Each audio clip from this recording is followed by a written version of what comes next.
TongFu's turn to pick. Omni-Knight. This is not ideal for him. Did I jinx him? I think I might have. Lift back on DDC, gets up the stun. The charge is coming in, though. Maybe they can turn this. That's one angry Lanham. Oh, no. Creeps. Tomato. Denied. Oh! Yes, DDC able to plea and whisper to the creeps, and the tomato hears his cry and has mercy and will steal that first blood away from TongFu. Yeah, and they'll get the chain stun here onto U9. It's going to be a clap back the other way. Lamb taking a lot of hits. The stout shield blocks. He needs a lot of them. Can charge as well. Bounces back U9, and U9 will fall. Lanham survives with 16 HP. Thank you, stout shield. And with that bash coming through the charge, that is actually Brewmaster going down under tower. Now, I think if that's any hero, he went for the Midas opener after Soul Ring, which is not uncommon. Actually going to be Stampede onto LPC, but Centaur's the one caught out. They get the kill there. It is a 4-hero rotation, which prompts a TP in from RTK. He does not have his mech yet, but it's actually all coming on the courier now, so they've got their time. No chance you kill him. One thing that's nice, though, is the tornado from the Brewmaster. You throw him up in the air for a very large portion of the fight. That's the Ravage as well as the Mechanism taken out for that 7-second duration. And yeah, you can't kill him, but at least you can render him ineffectual while you go and just kill off the other heroes. Like Shadowfiend's not that tanky, and there they go. Just for now, using the magic stick, they still got the mech available if needed. They're going to cyclone up the Centaur.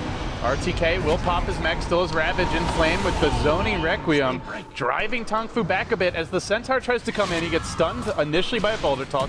Another Cyclone, great micro here from U9. Clap comes out, and before RTK can Ravage, he goes down to a spawn. Spider Lanes, and Flame though turns with a double raise. RTK has the buyback, not using it. Stolen Requiem from Zincu coming out. Oh. I feel like the Tide could have bought back there and turned that fight, but does not end up doing it for RTK. Yeah. Does get the blink off on the Zex Bingo. Follow-up comes through. RTK, there's your Ravage. It's not stolen. Unfortunately, went for the empowering haste for Zincu. Not ideal, but they turn with the Quap Bolt. A Brew Split. They've brought down the Spirit Breaker. They're chasing DDC. Looks like he may end up falling. RTK also brought low. Finished off by a heal bomb. And now they run down another. They're going to bring down the bench. That's 3 dead. The Shadow Fiend only now arriving to the fight. Man, you just imagine how good this lineup is if they get the Requiem and the Ravage, but we're not seeing them used together.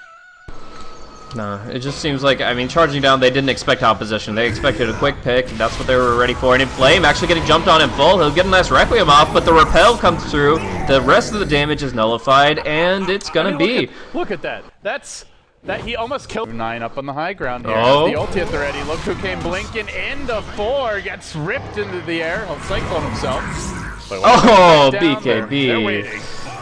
He, coming out of the Yules, just got his BKB off the courier, pops it immediately, but yeah, the Queen of Pain Sonic Wave will go right through that. So, HP pool before he really worries about the upgraded cloak, but we see already jumping in. They're trying to kind of half defend this, and it cost their lives. DDC gonna tank the bulk of the Brew Split damage here. Will end up going down. They repel Zex Bingo.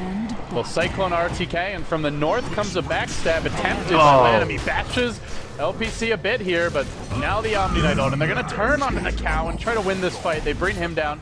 In Flame gonna rejoin. They blink, they stomp onto Zex Bingo. They'll pop the Aegis.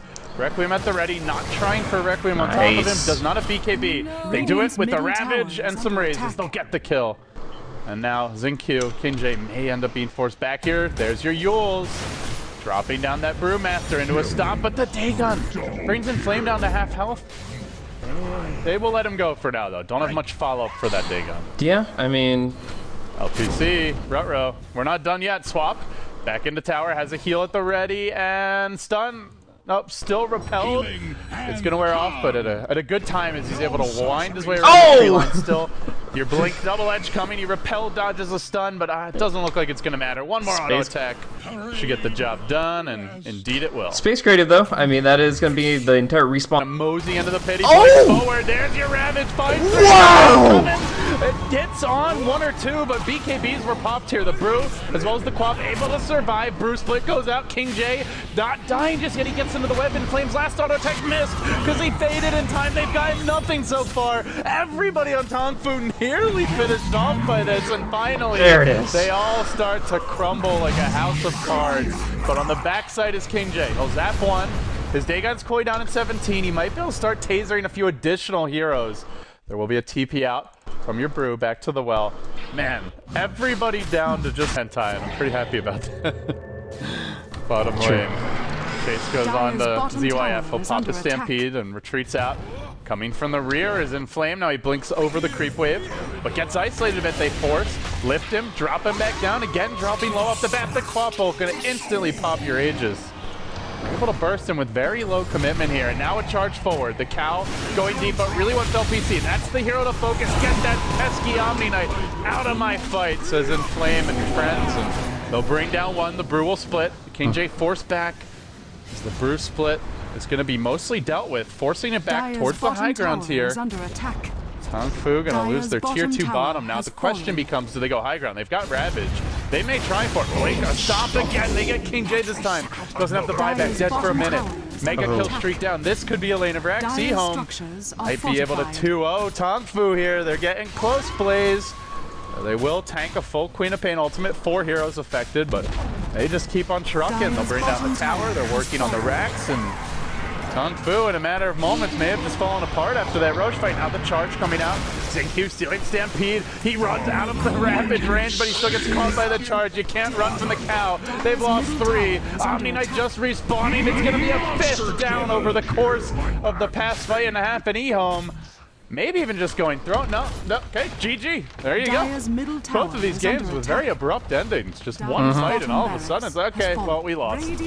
Yeah, I mean, it falls apart just that quickly. They stack their house of cards, but those key initiations coming in from ROTK, I mean, he actually got more farm than the Centaur for most of this game here, and it kind of just that safe lane against the Brood really profited for him. So in the end, they had that fight that you've been hyping for a long time, Tide and Shadow Fiend in the same place, just being involved. And I mean, I was hyping, but let's be real, like we were talking, they got 2 BKBs, and I think like the other hero didn't die. It was. Oh yeah. I mean, it wasn't quite as hype as I was hoping for, but it was still cool to see them at least try to execute the combo for once.